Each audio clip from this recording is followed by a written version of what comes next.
Hey, Nebraska fans. Nebraska has had a historic season, and that has continued into March.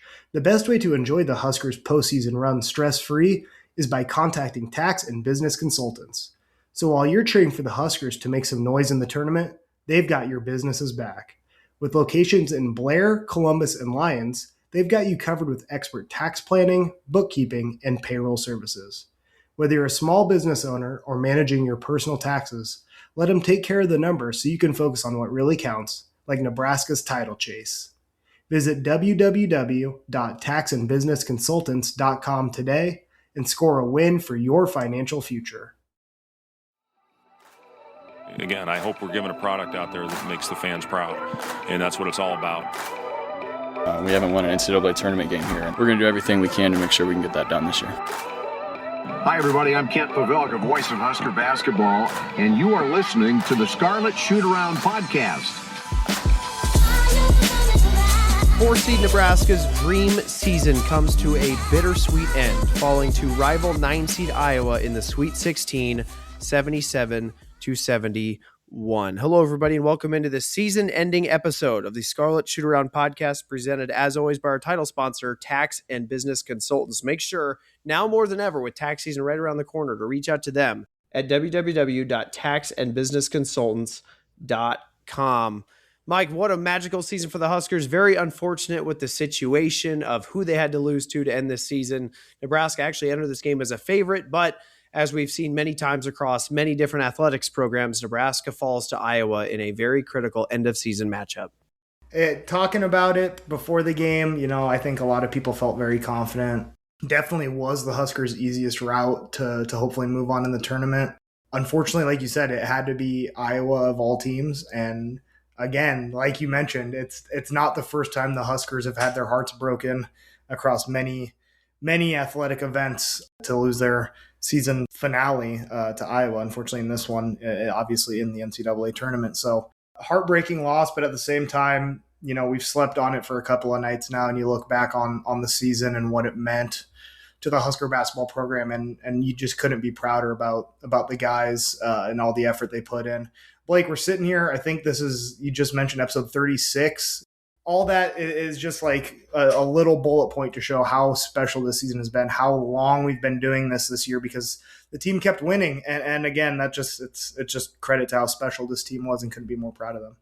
And this special team, Mike, was led by a special player, Price Sanford, who led the team in scoring yet again with 25 points, 5 rebounds, 2 assists on 8 of 13 from the field, 6 of 10 from deep, 3 of 3 from the line, while adding 1 steal. Mike, Price finished the NCAA tournament averaging 21 points, 5 rebounds, and 2 assists over those 3 games, shooting a whopping 57% from beyond the arc on 16 of 28. Very impressive. He was flanked by second leading scorer Braden Frager, who went for 16 points, 1 rebound, 1 assist on 5 of 8 shooting, 5 of 8 from beyond the arc, 1 of 2 from the line. All of his field goal attempts in this game, Mike, were from 3, and his memorable March concluded with the second highest points total on the team. Yeah, Blake, and I'm going to try to make a conscious effort to avoid speculating on what the team's going to look like, who's going to go where or what, but it is interesting to think about what Price was able to do in the NCAA tournament. Obviously, I think he proved to a lot of people that don't follow Husker basketball very closely that he's an incredible talent on the basketball court. His shooting, his rebounding was fairly impressive throughout the tournament, I thought. He pulled down 5 in this one to go with his 25 points. And, I mean, obviously, the highlight has to be, again, his three-point shooting. I mentioned his shooting in general, but his three-point shooting. And I think at the end of the day, that's going to get him an NBA contract. I don't know if it'll be after this year or after next year. Again, bittersweet. I'm not going to sit here and say, oh, it might be his last game in a Husker uniform. But there is that in the back of your mind. Hopefully he's around next year. Hopefully Braden Frager as well will stick around next year. But some guys for sure that we know did play their last game in the Husker uniform, Blake. Fan favorite Sam Hoiberg, obviously going out on his senior season. He had 6 points in this one against Iowa, going 3 of 7 from the field, 0 of 3 from beyond the arc. Sam only had 3 rebounds in this one, Blake, and struggled offensively with 6 assists, but had 5 turnovers credited to him in this one. Very un-Sam Hoiberg-esque game. Again, low rebound numbers, high turnover numbers. I'm sure not the game that he had hoped for his last game, but again, couldn't be more proud. And he was a big part of what got the Huskers to this point in the season. As you mentioned, Sam Hoiberg, the true development story of the season, ended unfortunately with a career-high 5 turnovers in the Sweet 16 game against Iowa. Sam Hoiberg talked about his performance in the Sweet 16 in the postgame. Yeah, I mean, I think once it wears off, we're going to be really proud of what we did. We wanted to get that monkey off our back for the program to get to new heights, and it sucks that we can't get it even further, and, now we have to make an Elite Eight. And Sam Hoiberg keeps the positivity as, again, this is not the ceiling for this program. Sam Hoiberg making sure to make that known. Rick Maston, his final game in a Husker uniform, went for 9 points, 6 rebounds, 4 assists on 4 of 15 shooting. A very unfortunate 0 of 7 from beyond the arc, but did make 1 of 1 free throws while adding 2 blocks. He played a solid all-around game, Mike, outside of that perimeter shooting, which really was the worst possible time for him to lose his range that you could have ever imagined. You don't want to sit here and say what ifs, but it's pretty easy to say, if Rink could knock a couple of those down, obviously in a 6-point loss, that's the difference in the game. But it's not just one guy that makes that difference, obviously. Really proud of Rink. I thought he played really well, like you said, everywhere except for just the 3-point shooting. I thought he had a really well-rounded game, and he came out and was a big part of that quick start I felt for the Huskers. Another senior, Blake, Jamarcus Lawrence, came back for his final year here. He finished this game with 9 points, going 2 of 5 from the floor, 2 of 4 from beyond the arc, and one of those being like a 35-foot bomb where I said, don't shoot that, and then it's, great shot. Jamarcus did go 3 of 3 from the free throw line, adding a rebound and 2 assists, but he was -8 and plus-minus, Blake. Again, just another guy. It felt like he didn't really have the typical control of the offense in this one. You look at his assist numbers, only 2 assists in this one. I thought he was very effective shooting the ball and maybe could have tried to take a couple more shots, but you don't really want to force anything. But again, just like with any of these seniors, just want to tip a cap to them and again, give them all the credit they deserve for where they took this program. Yeah, Jamarcus Lawrence really played as good of a low-usage game, I think, as anyone could have asked for given the stage. Running out the last couple of contributors, Berke Buchtenjo went for 2 points, 10 rebounds, and 3 assists on 1 of 7 shooting, 0 of 4 from deep, while adding 2 blocks and a steal. Berke was not able to contribute much on the offensive end, but his 10 rebounds is the highest total he's had since December 21st against North Dakota. Last player to mention, Cale Jacobson went for 4 points, 5 rebounds, 1 assist on 1 of 3 shooting, 0 of 2 from deep, 2 of 2 from the line while adding 1 block. He was one of only 2 players with a positive plus-minus, and a huge developmental offseason is now upcoming, Mike, for Cale. Blake, and it's something that we mentioned, I feel like, a couple episodes ago, talking about the jump that Sam Hoiberg was able to make. We talk about his developmental story and how inspirational, how that's what we love about college athletics, and now people hoping that Cale Jacobson can make the similar jump. I just want to point out kind of what we said when we talked about it a couple episodes ago. You think about what Sam Hoiberg was last year compared to where Cale Jacobson is now here in his junior year. And you think about if he doesn't have to make the same jump. Like Cale Jacobson was a very, very important piece to this team. So if he can make even a small jump, I think he could be a very, very important piece, even a starting piece next year for the Husker team as he comes back, hopefully for his senior year. And I'd be interested to see what that development looks like. I think if he can get a little bit more consistency on his 3-point shot, we all know he's really great at playing with 2 feet in the paint down low. I think we all know he's a great defender, but if he can get a little consistency on that outside shot, he could turn into be a very valuable piece on a hopefully Husker team that can make another run to the NCAA tournament. And Nebraska was able to have a lot of success in the NCAA tournament due to their defense, Mike, but they were unable to stop Iowa's field day offensively, as the Huskers defense again fueled them to this historic season and berth in the Sweet 16. But unfortunately for Nebraska, the Hawkeyes started to peak offensively at just the right time. Mike, Iowa's effective field goal percentage of 64.4% was the Hawkeyes' highest clip in 14 games, as they shot over 40% from deep against a Power 5 opponent for only the 7th time this year. Hawkeye freshman Tate Sage erupted for 19 points on 4 of 7 shooting from deep, only his 3rd time all season converting multiple 3-point attempts in a game. So you talk about Iowa's wicked game offensively, Mike, it really started with a guy that we really didn't even preview. Go figure, right? Yeah, of course, that's how it goes. Like you said, it's not a guy that, when the guys that are doing the preview for the game don't even touch on him, you figure he's not going to have a big part, but Sage absolutely did in this one. And honestly, Blake, it was the Iowa Hawkeyes bench that did a lot of work for them, with Alvaro Fulgaris having 16 points of his own. In total, the Iowa bench went off for 38 of their 77 points.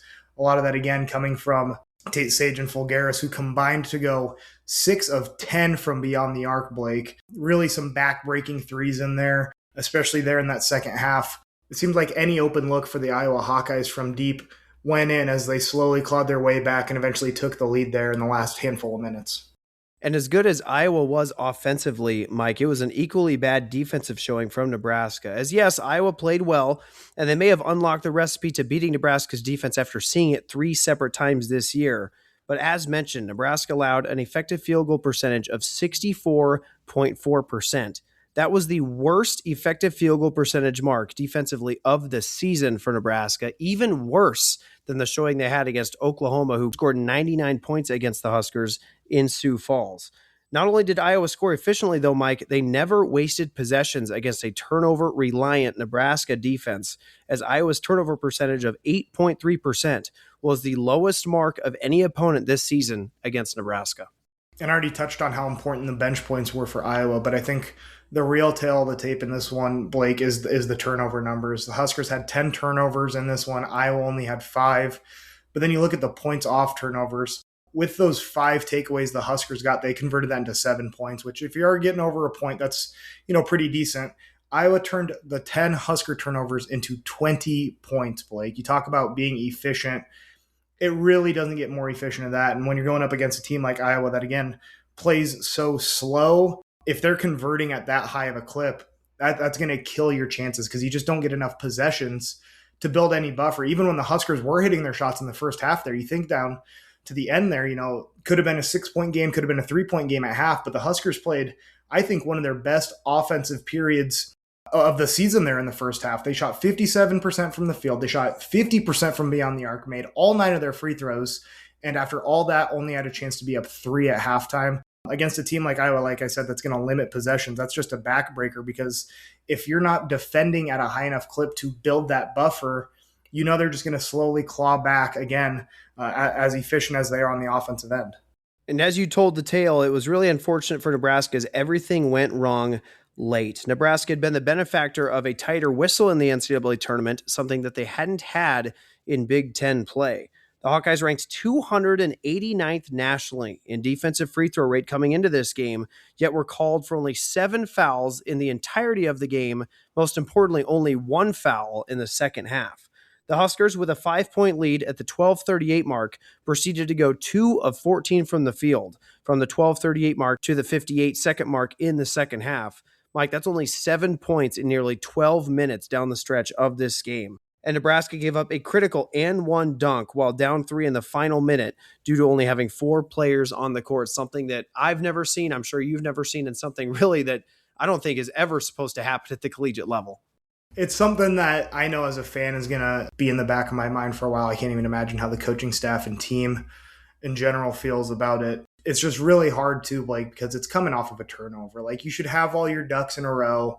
We should know what's going on. And then just to give a lob over the top, like you said, they're 5-on-4. Nobody back there with Fulgaris. Credit to the Huskers that were on the floor trying to chase it down and make a play, but then you give up an and one, and suddenly that lead balloons. And I don't know how it felt in the arena, Blake, but I can tell you in the living room, it really took the air out of it. It really felt like that was the dagger when even then it was still only a 2-possession game. And hell, watching Duke lose just a couple days ago in dramatic fashion, the game's never over until the final buzzer sounds. But it really felt like at that point the lead was insurmountable. Obviously, the offense for the Huskers had been sputtering for the better part of 10 minutes at that point. And it just felt like 6 was at that point too much to overcome. So obviously that's a really, really sour way to give up a dramatic, dagger of a bucket. Like you said, just something you don't expect to ever see at the collegiate level, let alone high school, right? Again, after a timeout, you should know who 5 were on the floor, and the Huskers just didn't there. A very unfortunate close to Nebraska's Sweet 16 run, but despite the misfortunes, there's still a lot to be proud of this Husker team, and Fred Hoiberg spoke to that in the postgame. But, these guys deserve a lot of credit for what they've done for Nebraska basketball. And, when we come back, whenever it is for a reunion, we'll get to hang a banner next year, a banner that's never been hung in PBA. and we'll get invited back someday. Hopefully I'm still around, but these guys, with their kids will be able to come back and talk about this season. And this season was certainly one that will be unforgettable for many Husker fans that will last generations, Mike. That said, this does not have to be the end of it, and this could be the start of something really, really special brewing with Nebraska basketball. The Huskers shoot 41% from the field on 24 of 58, 34% from deep on 13 of 38, 91% from the line on 10 of 11, while having 19 assists to 10 turnovers. The Hawkeyes on the other side shoot 52% from the field, 43% from deep on 13 of 30, 83% from the line, while having 18 assists to only 5 turnovers against, again, the turnover-heavy Husker defense.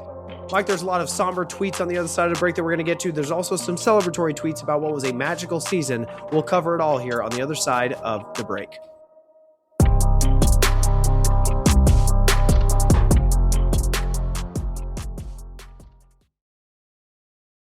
Being charged with a DUI or criminal matter is one of the most stressful moments anyone can face. Your license, career, and reputation may all be on the line, but you don't have to go it alone. At the law office of William M. Kurtenbach, we understand what's at stake. Our attorney has years of experience handling DUI and complex criminal cases, protecting clients' rights, challenging evidence, and fighting for the best possible outcome. Every case deserves a strong defense. Don't wait until it's too late. Call the law office of William M. Kurtenbach today, serving Platte and surrounding counties. Call 402-249-5154 today or visit lawofficeofwmk.com.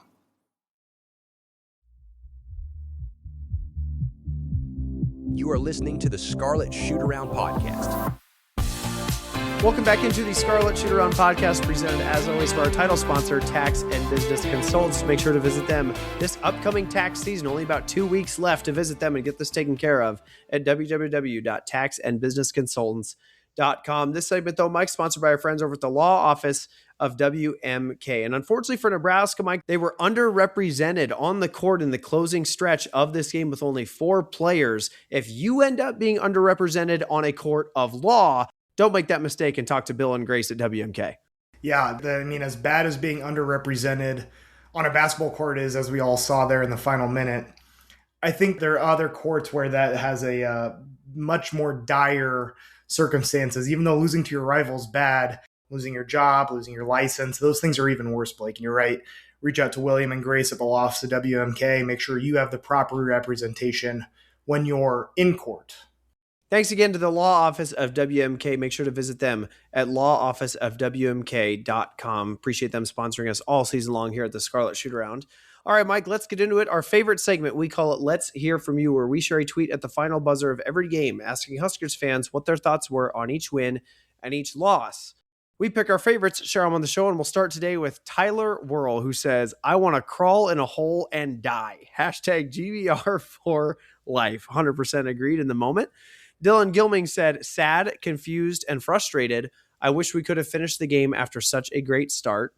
Alex said, would rather have lost to Vanderbilt. Gut punch. I don't know about that. No, Jasker said, why did it have to be them? So appropriate. And Power Huskers says, I'm scared this will never be replicated. It should have ended another way. And Mike, I think that was a very common aspect of the discourse going into this game, is the argument of whether Nebraska would have rather played Florida in that underdog mentality where they can kind of throw it all out there. And, Florida maybe has never seen our defense and never seen our offense. And there's a lot of unknowns to that. And that's kind of the advantage to running what Nebraska runs. Or would you rather play Iowa, a team that you're better than? You're better in every predictive metric than Iowa. But the issue is they've seen your defense 2 times. They've seen your offense 2 times. They've already beaten you once. When you beat them, you had to take them to overtime in your own gym. There's just some sort of weird aura there with the Iowa Hawkeye Athletic Department having ownership of Nebraska athletics, especially in recent history. And, it's hard to say because on one hand, yes, Nebraska was a favorite over Iowa, but there is that familiarity there, which does play against Nebraska's favor. But on the other side of it, if you were to play Florida, you'd probably be about a 7 to 8 point underdog on that neutral court down in Houston. So, pick your poison. But I think regardless of how unfortunate and sickening that last loss of the season had to be to not necessarily spoil, but put a little bit of a wet rag over what was a crazy season for Nebraska. Even though it had to be Iowa, I still, in my opinion, would have played Iowa every time. It's a interesting point too, Blake, and I'm glad these tweets brought it up. I'm glad that you brought it up. Iowa, you said it, we're better in all the predictive metrics. Huskers were obviously a favorite coming into this one, but when you look at teams that the Huskers struggle against, it's teams with a very good lead guard. And Bennett Sturtz is a very good lead guard. And he ran the Iowa offense really efficiently. We talked about in the last segment, this was one of Iowa's most efficient games. This is one of the Huskers' worst defensive games all season, right? And a lot of that, I think, has to do with credit with Bennett Sturtz and what the guards for Iowa were able to do. This seemed like they always made the right pass to open looks. But as far as who you'd rather play, I think, again, I'm right with you. Even sitting here with the hole in my heart that the loss to Iowa caused, like, you'll never be able to say anything to an Iowa fan about basketball again, because they'll just say, oh, we beat you in the Sweet 16. Like, you're a loser. I would take Iowa 10 times out of 10 because A, if the Huskers win that one, we have that. And B, it was objectively the better game, predictive metrics. The Huskers are favored. The Huskers are the better team. And like you said, Florida, although maybe not as tough of a matchup, is a far better team overall. And that's only talking about the lead guard. You want to talk about a bad matchup. That front court for Florida is a great rebounding front court, and that would have given the Husker fits probably. Anyway, so a little bit of pick your poison.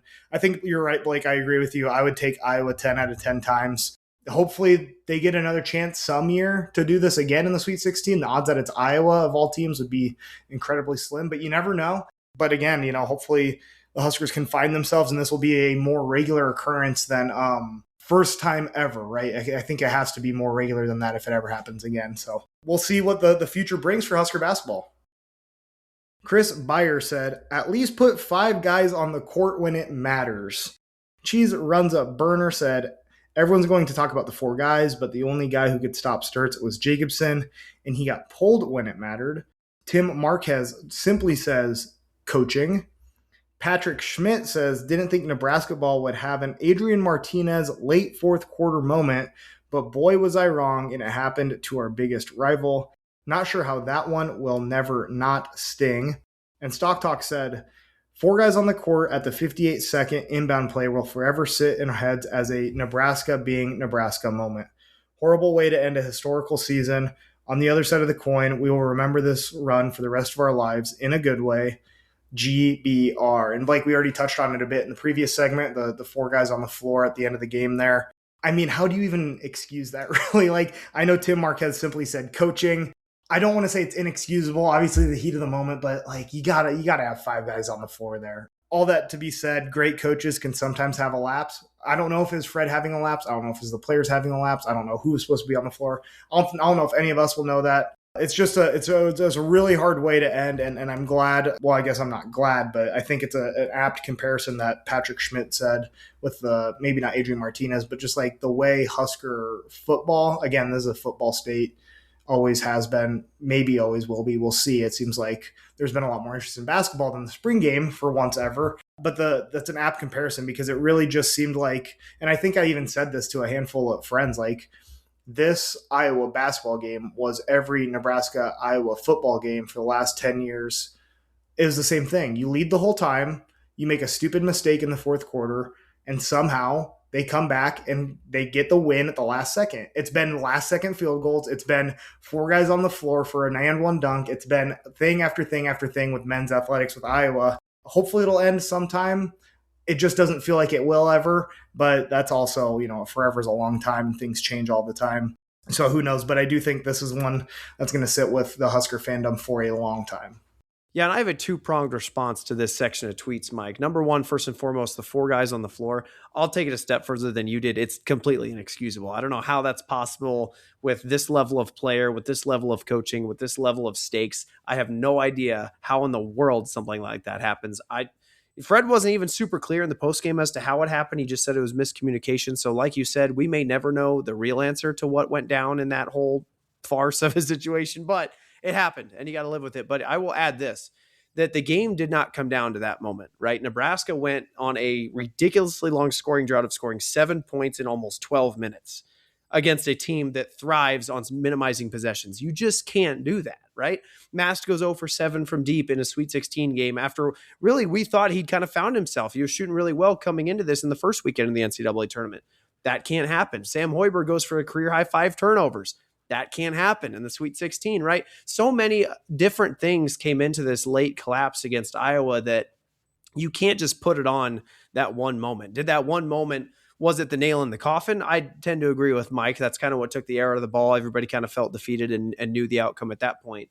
But is it all because of that moment? No, because Nebraska could have had people on the court and lost the game anyway, right? I mean, like, who's to say they get a stop anyway? We don't really know, and we never will. But we wish Nebraska obviously would have given themselves the best chance, which obviously they did not. So, again, very unfortunate end of game sequence. It cost Nebraska the very final sequencing in the last breath. Did it cost them the game? Not necessarily. Now you move into the other side of this, and that it's Iowa, right? That just really sucks for a lot of people. And that's why a lot of people, right or wrong, wanted to play Florida, because they didn't want to experience what they now feel in ending the most magical, unbelievable, historical season in program history at the feet of the Iowa Hawkeyes, who were a 9 seed, who upset Nebraska in the postseason in the NCAA tournament in a place that the Huskers have never been. They've never been this far. And of course, it will have to forever be tainted by losing to the Iowa Hawkeyes. Like, it sucks. But if you take it a step further, it's really interesting, because I think Nebraska fans dislike Iowa, and I think that's obviously pretty well known.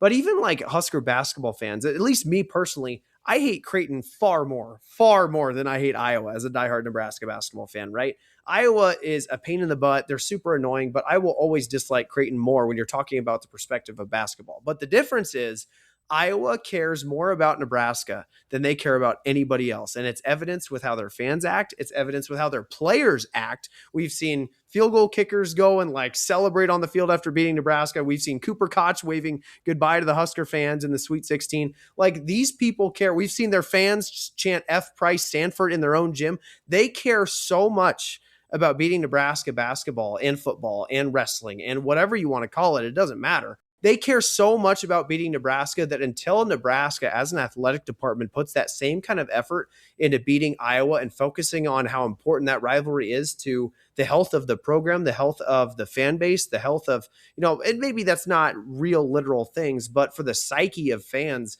that stuff matters. That's what sports is about, is beating your rival, about having memorable seasons, about being able to shit talk other fan bases because you're better. Like, that's part of the essence of being a fan.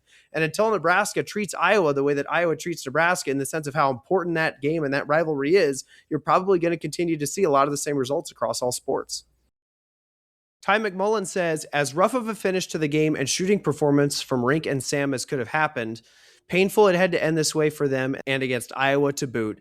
Still a historic run that we will hang a banner for. I can't be mad. This will ever be a season that myself and fellow Husker fans will talk about and remember forever. And hopefully this level of success is the new norm. GBR always.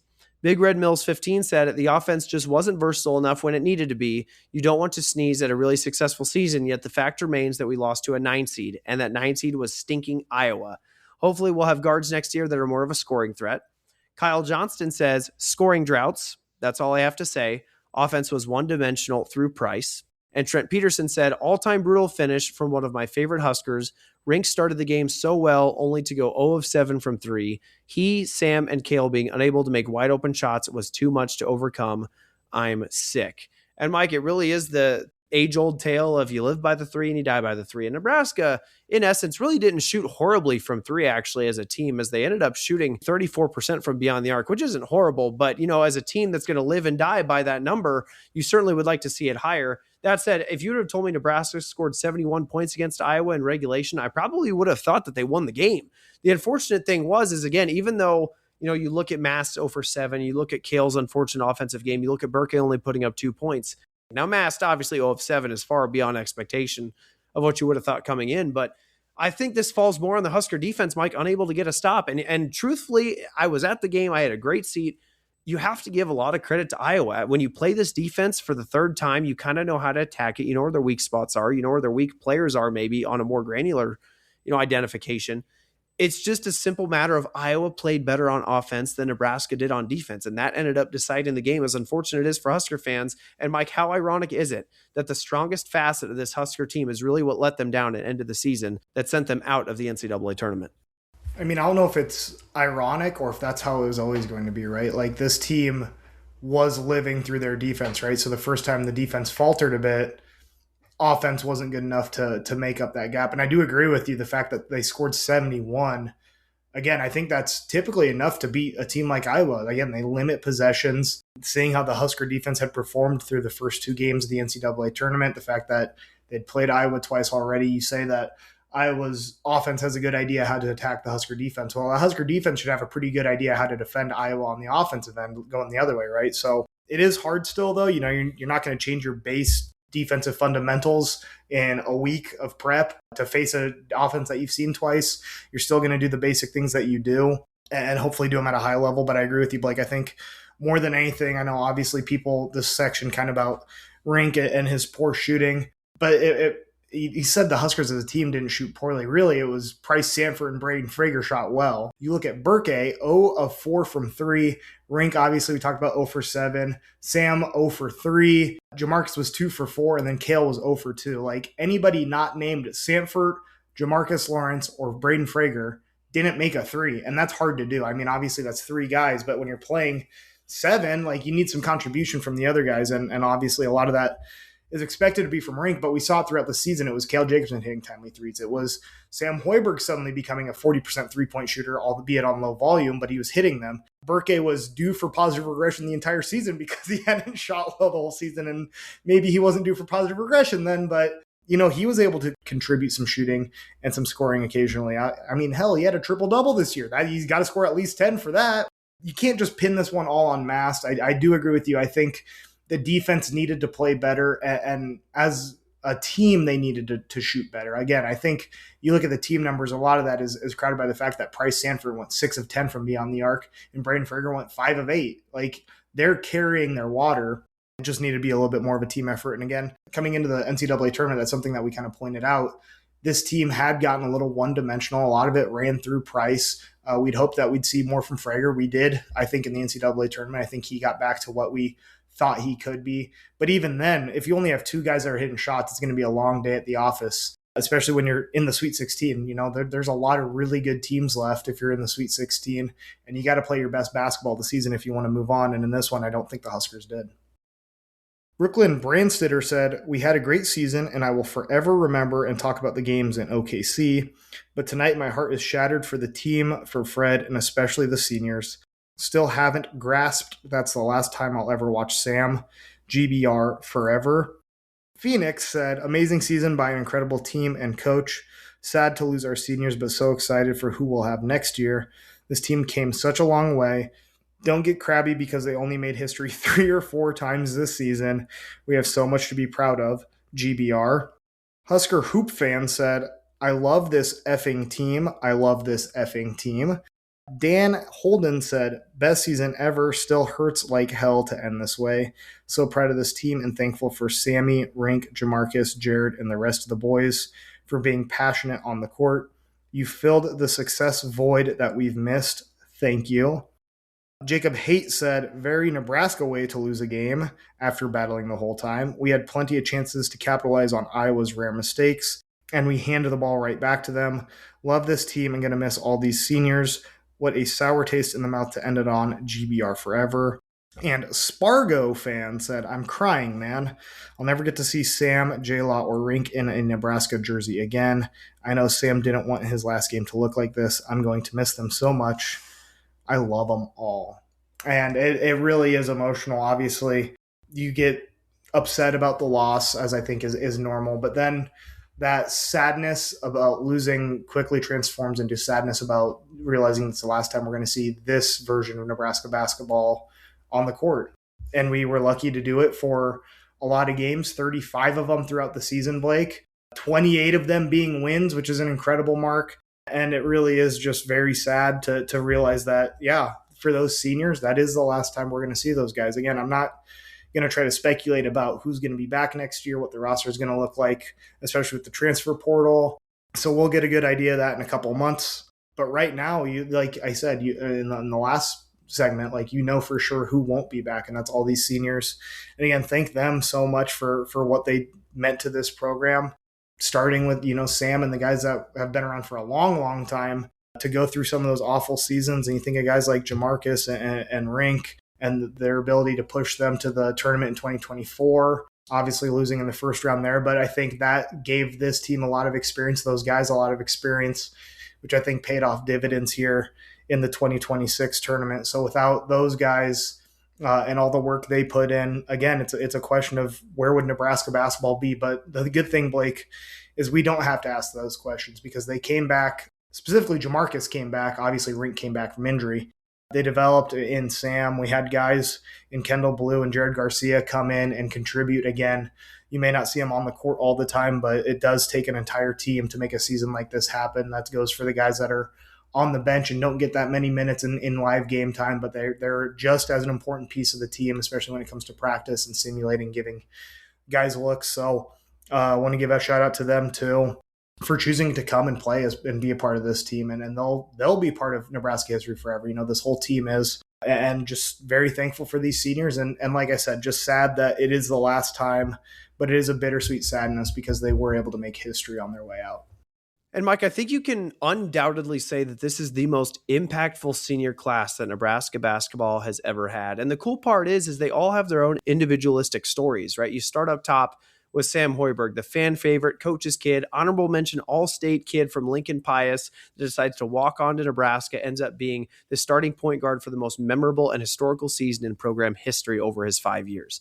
You skip over to Jamarcus Lawrence, a guy that played sparingly his first 2 years here, really started to grow into a role that maybe he didn't want to play in that 2024 season, but helped lead that team into the NCAA tournament, the first for Fred Hoiberg and the first for this program in a decade. Jamarcus Lawrence then leaves and comes back to the program and makes the NCAA tournament again, being a part of that culture, the defensive scheme, understanding what it means to play for Nebraska and everything that goes into it, and the magical aspect that he had in this season. You skip over to Rink Mass, the guy that really helped build the 5-out offense for Nebraska. We kind of saw it built with Derek Walker and how that could function, but Mast added the 3-point aspect on top of all that, being able to facilitate, shoot, and work around the rim with his famous signature bunny hook. So everything he was able to do, and then you add in his injury that he had to sit out 2025 for and work all the way back from to be able to experience and help lead this amazing season. You go one step further to Jared Garcia, maybe a little bit more of a nomad in the sense of he wasn't a part of this team before this season, but to come in and give this program one of the biggest wins in program history, winning at Illinois, helping this team get to that geographically protected seed that, Mike, without that win, Nebraska maybe doesn't go to Oklahoma City to begin with. And who knows if they don't go to Oklahoma City, what seed they get, if they're able to even win a game. We really don't know what the season would look like without Jared Garcia and what he was able to do in Champaign that infamous night. Then he rounded out with Kendall Blue, who came here again, hoping for a bigger role, but Fred Hoiberg talked about in the video that Nebraska basketball released tonight, what a special guy he was in taking on that role that maybe he didn't want coming here or expect to have coming here, but being a champion in that role of helping run the scout team and staying positive and loving every second here and never complaining and doing whatever it takes to contribute to winning. You just talk about everything that this senior class is all about, and all they cared about was winning. Not one of them cared about themselves. Not one of them cared about their own stats. Not one of them cared about what they did for the team. They cared about what the team did for them, right? And that's the coolest thing about having this kind of class that's so selfless. And frankly, Fred even said in that post game after the tournament game against Iowa that they weren't the most athletic team. They weren't the most talented team. They weren't the highest paid team, especially in this era. But what they did is they cared for each other and they cared about team success. And it's so rare to see that in this era of college basketball when everything's dictated by the portal and dollar signs, that especially having a senior class lead one of the most historical teams in program history under the foundation and the principles that we've always come to love college athletics for, and that it's always team first, fan first, and connecting with the fan base to create something special. This team was the epitome of it. And it ended in, again, the most historical season in program history, highlighted by a Sweet 16 appearance, something that a lot of fans and critics alike both did not think would ever be possible for Nebraska basketball. James Ramey says, amazing season. We need to get more money to the basketball team. Joel Schaefer says, Luca, go to work. Go spend Troy Dannon's money. Dylan Stouffer says, Price, please come back. TK Vaughn says, great year. Wish it was continuing, but far overachieved. Build on the players we have by bringing in a couple dogs. And Adam Tunning says, let's lock up Price and Frager to build off this. Book your trips to Detroit. Detroit, the host of the 2027 Final Four, Mike.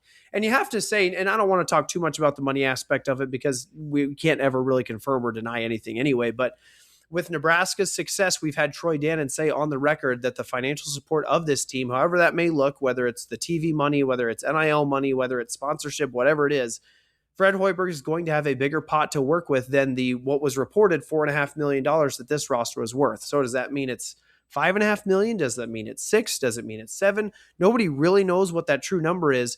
But Mike, we now have proof of concept with Fred Hoiberg, and it took a long time to get here. I mean, a long, miserable time to get here. But finally, the fruits of his labor have shown. He's figured out the formula to win in the Big Ten, and you combine that proof of concept along with the success that he's had, and now take that into the portal, and you can really start to dream that Nebraska could be a serious player with some serious players here this portal season. Yeah, I'm curious what it's going to look like. Obviously, it's all a black box. Nobody really knows what the numbers are, right? It's all speculation. But it seems like the Huskers were one of the lowest spending teams when it comes to the basketball program in the Big Ten. They turned that into finishing second in the conference. Now, I'm not saying there's going to be a direct correlation that if they spend one spot higher, they obviously would have got first, right? But if you just think about the fact that like maybe they're 15th, but if they jump up to 9th, 8th, somewhere even in the middle of the pack, and the coaching staff continues to do a good job with talent evaluation, talent development, I think we talk a lot about go spend money on players. I hope that we spend a lot of money on some of the coaches and make sure that they get retained, because this coaching staff obviously is a massive part of what this team became and was able to accomplish. So obviously I hope there's an investment on that side. I hope there's an investment in player personnel. Obviously I think the PBA and the arena and all that portion of it is very well handled. Like they have a great arena. They got great facilities to the best of my knowledge. So that's already taken care of. So yeah, now go get some players that fit into what this team wants to do. Don't just go spend money willy-nilly, right? They still need to be smart about how it gets spent. But Blake, like I said, if they can spend like 8th, 9th in the conference, somewhere in the middle of the pack now, instead of, being a bottom dweller, again, I'm not going to say that's going to be a top 4, triple buy every year in the Big Ten, but I see no reason why that amount of money can't, propel this team forward to be more of a consistent team in the NCAA tournament, right? If this coaching staff really has figured out what they need to construct a team like, and they're able to find guys in the portal that match that, I see no reason why they can't become a tournament regular. I know, and that's shocking to say, we've been there, 2 of the last 3 years. So it feels like, that's, not that crazy. But like you said earlier, 2024, that was the first time in a decade. Let's not kid ourselves. This is, again, not a normal year for the Husker basketball. But I absolutely feel like the floor could be raised with more investment in the team.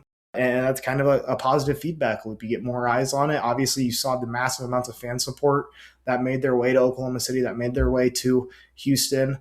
Hell, it was like national media was covering it. They're like, we've never seen anything like this. And that's because Husker fans just want a winner. And they got a taste of it. And they expressed that through travel, through support. And that support is going to get success, and that success is going to generate even more support, and off it goes. So hopefully they do right with the money that they do get. Hopefully Troy Dannon's telling the truth that they're going to be getting some more money. And again, hopefully the coaching staff uses it effectively to build another competitive roster come next year. Evan Weekland says, special season. I hope we can build on this. With that said, of all the schools in the world, why Iowa? Fingers crossed I can look back on this season happily at some point. Thanks for all you guys do. Zach Lubeck said, trying to be mature about the macro view of the season, but this one hurt. Nonetheless, thank you to Mass, Sam, Jamar. All represent everything we love about the people of Nebraska. Thanks, SSP, for the coverage all year. T. Robinson said, best season ever. Congrats to Fred and all the players. Took us fans on a ride of our lives. Truthfully, yeah. I like you said, Blake, I don't think any fans or critics alike would have pictured a Sweet 16 coming into this season. Jeff Nichols said, thank you for your great coverage. I pray to the good Lord we make this a regular thing, but Sweet 16 or 7-win season, I will ride and die with you, the squad, and the fans next season. Peace, love, and Nebraska ball to you all, with a corn and a basketball emoji. Hell of a ride, with a picture that says, don't cry because it's over, smile because it happened. Quindarius G35 said, don't cry because it's over, smile because it happened. Best season of our lifetimes. Even with the early season high expectations, we still finished in the Sweet 16, which is fantastic.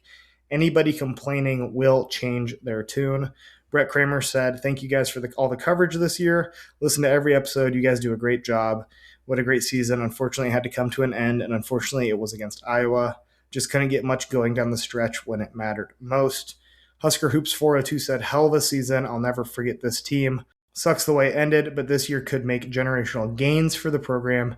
GBR till I die." And one MMJ with the final tweet read of the year says, "Hey, Nebraska made the Sweet 16, full stop. Losing to Iowa takes a little bit off the top, but again, Nebraska made the Sweet 16." It's kind of emotional when you hear that, Blake, because again, this is the last episode for this year. This is the year recap. You think back to the preview with Robin Washut, and me and him said, "I think we get in." And you're like, "I don't know. I think we're going to be on the bubble." But all three of us said, "This is a bubble team. They might get in. They might squeak out a win. Hopefully this is the year." That leading into some very, very sketchy non-con games, into the Sanford Pentagon, into the tournament in Kansas City. I mean, you think about all that happened. 20-0, the massive wins.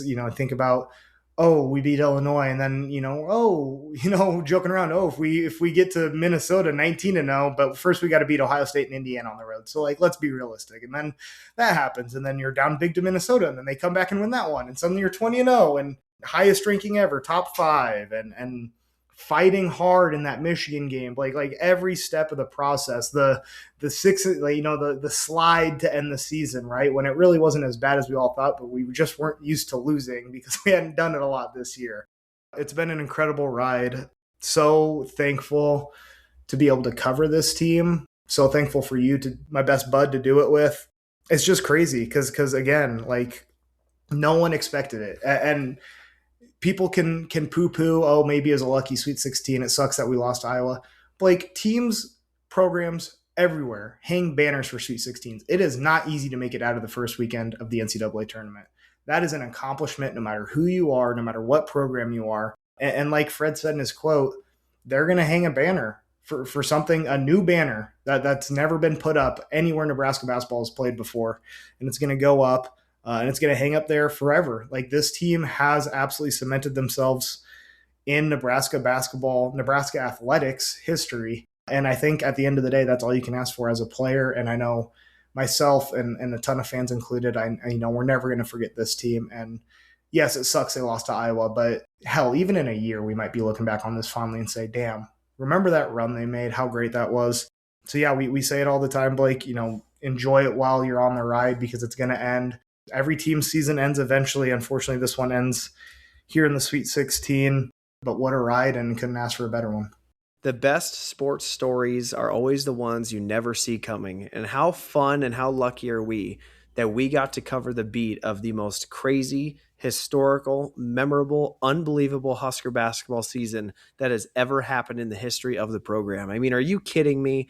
And the fact that we got to do it to the level we did it, we got to cover the game at the Pentagon as a group. We got to cover the game at Minnesota as a group. Unfortunately, only I got to cover the game from a press pass perspective in the tournament, but to get to do the things that we did when you talk about access and providing the best coverage possible is just an absolute dream come true. And the coolest part, and I don't want to get too much into it because we're going to say our goodbyes here after the break, but the coolest part about it is that it wasn't just me or Mike that did it. It was all of you that did it. We can't have the show without you guys contributing your tweets. That's what this is all about, right? At its forefront, to find and create a community of diehard Nebraska basketball fans that would hopefully we'd be able to celebrate with when this moment came. And it finally came. For all of you, whether you're a new fan, a fan that has followed the program maybe for 10 to 15 years, or a fan that's followed the program for 70 years, everybody, man, woman, and child alike, have all waited for this exact moment. And that moment in Oklahoma City, when Nebraska not just won their first ever game against Troy, but even more importantly, went to their first ever Sweet 16 against Vanderbilt with the miracles of a homegrown freshman forward. Are you kidding me? I mean, that's fairy tale storybook stuff. And the fact that the entire gym was flooded with Husker red and people hugging fans they didn't even know and teary-eyed looking at other people that just understood. You didn't even have to say anything, and you understood what it meant. To be able to share this with so many other people that have waited years, decades, in some cases half a century for this exact moment is what makes it so sweet. And the best part is, again, is that this is just the foundation. This team and this program can go further. This is just the first taste of what this program can accomplish. And I'm so happy that I got to do it along the ride with my best friend, and we got to cover every game and have all these amazing memories of going to Minnesota, going to the Pentagon, going to the tournament, celebrating Oklahoma City, watching people jump in the river. I mean, everything that went into all of it was just so magical and spectacular. And most importantly, above all, I'm so happy for all of you guys that you guys got to let us join you on this journey. And it's just been so fun. And what a dream come true this was, from the season to the team to the podcast to everything. Just an absolute dream come true. And we can never thank you all enough. That wraps up this segment. If you would like to partake in this segment of the show going forward, which would unfortunately be next year as this is the season finale, make sure to follow us on Twitter at Scarlet Shoe Pod and reply to our tweet at the final buzzer of every game, asking Huskers fans what your thoughts were on each win and each loss. We pick our favorites, and after a program record 28 of them, it hurt the budget a little bit, but we give out a sweatshirt courtesy of the podcast after each win to our favorite tweeter. That being said, Mike, we don't have a preview on the other side of the break, but we will submit some very sorrowful goodbyes here in just a moment.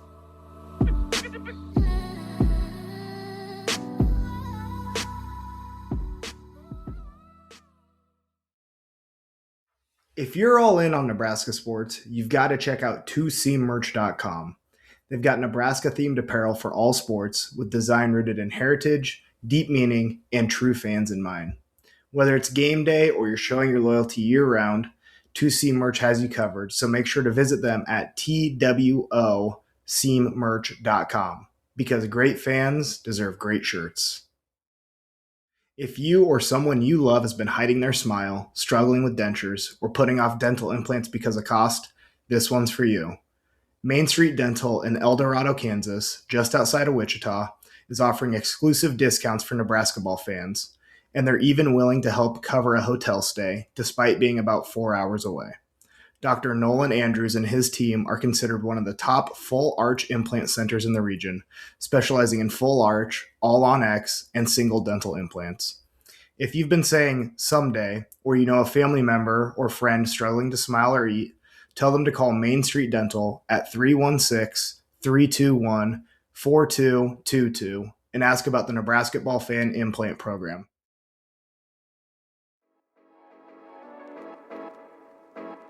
You are listening to the Scarlet Shootaround podcast.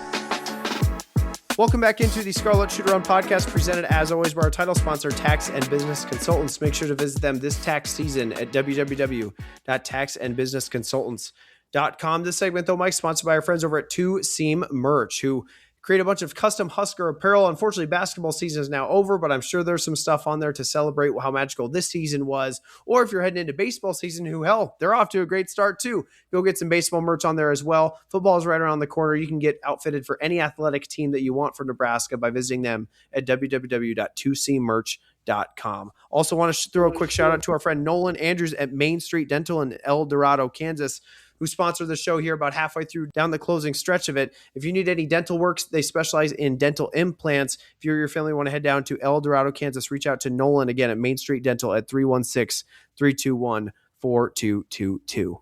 And Blake, you're exactly right. They actually do over at 2C Merch have some brand new stuff for the wins in Oklahoma City. They got a cool shirt showing the play where Frager made the layup to beat Vandy for the go-ahead bucket. And as you mentioned, it's not just basketball stuff. They have stuff for every sport, so go check them out. And I will also give a shout out. Thank you, Dr. Nolan Andrews, for chipping in and helping support the show. Dental care is very important, guys, so go to get taken care of. Remember to brush and floss twice a day, because it's a lot easier to take care of the teeth you have instead of having to go get them replaced. And then that's a whole nother can of worms that we don't need to get into. So thanks to them for supporting us as well. Mike, in 36 episodes, we end up doing roughly just over 100 segments, from recaps to tweets to previews of the next opponent. But I will tell you, year in and year out, this is always the most difficult one, where we say goodbye to all the Husker faithful and we go into dormancy for a solid 7 months before the next Nebraska basketball season. But the nice thing about this one is that we get to celebrate a historic season amongst our farewells. So I'm sure you've got some stuff cooked up, and I'll let you go first. Yeah, this always is the toughest, right? And it's funny because it's just like it's coming from the heart, so it should be relatively easy. And in that aspect, it is. But it's not as easy as just like looking up a team's stats and being like, "Damn, that guy's good. You gotta make sure to guard him, right?" But no, like you said, Blake, it was a historic season.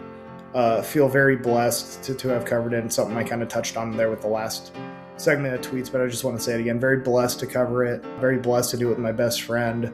Another guy that like me and like plenty of the fans that listen to this has been a Nebraska basketball fan for a long time and saw a lot of dark days. And here we are at the end of this season, and we're doing a season finale after making the Sweet 16. And again, just never thought that would happen.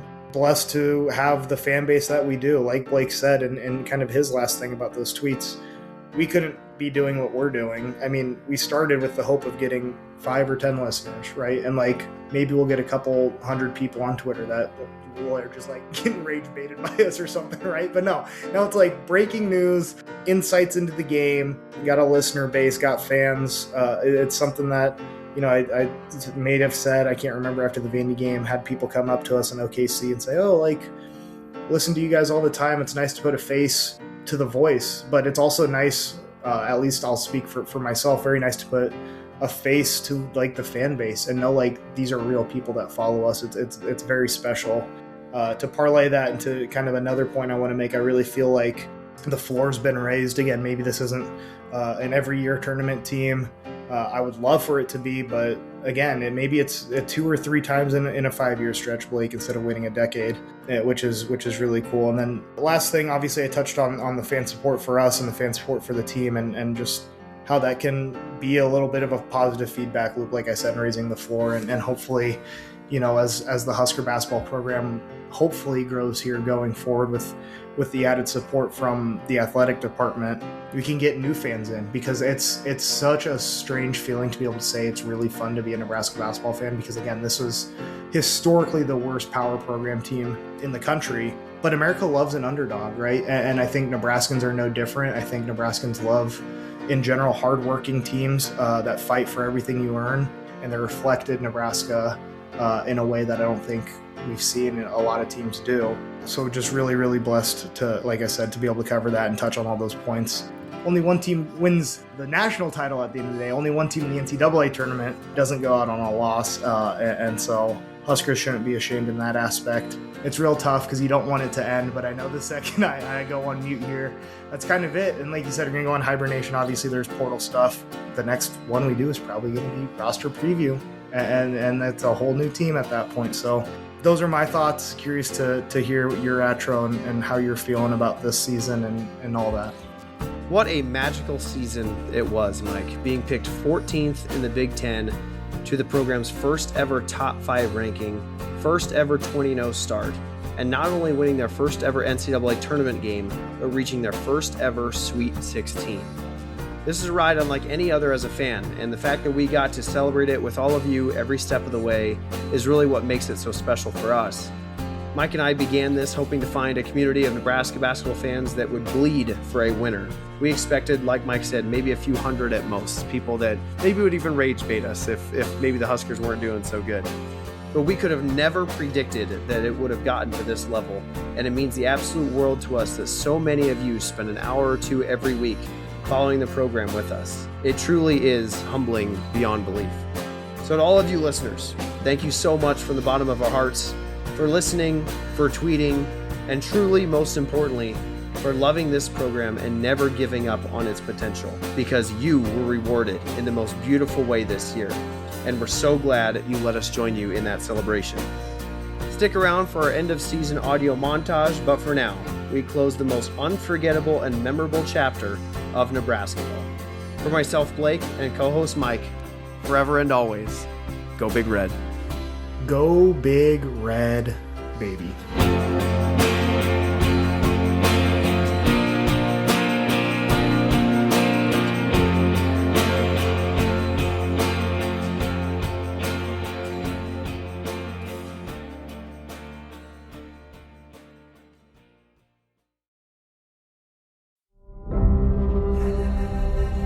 everybody, and welcome to University of Nebraska basketball. Kent Pavelka along with Jeff Smith here at Pinnacle Bank Arena in Lincoln as we begin the 2025-2026 regular season for the Nebraska Cornhuskers. There's just a lot of excitement around the program. So I'm looking forward to getting rolling with this thing and introducing our guys and, hopefully giving them something to be proud of.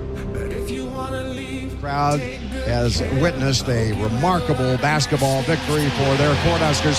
Final score, 105-99 over Oklahoma. Nebraska 4-0 on the season. With a big win, 71-50. Nebraska defends its home floor and takes down the Creighton Blue Jays to stay undefeated. Here we gotta go. Down to 5. Holberg kicks it out. Lawrence for the win. Yes! Jacobson does throw it deep. It's fierce. It's tipped away. And Nebraska is free. And that is going to do it. And the Nebraska Cornhuskers come from 16 down on the road in Indiana. And Nebraska continues to be the best story in college basketball. Also in Oklahoma City, the 4 seed, Nebraska, who started 20-0 and set a school record for wins, including conference road wins. And Nash leads it. Sanford, yes! The price is right in Oklahoma City. That'll do it. The drought is over. Nebraska has their first NCAA tournament victory. Oh, baby, baby, it's a wild world. But this is emotional. There's no doubt about it. With my family history here, this means the world. So really excited to continue and continue to compete. I can't describe the feeling. It's the greatest feeling I've ever had. Rebound Nebraska. Huskers have with 9 seconds left to go. What a crushing line march. Price to Traeger. Layup. Yes!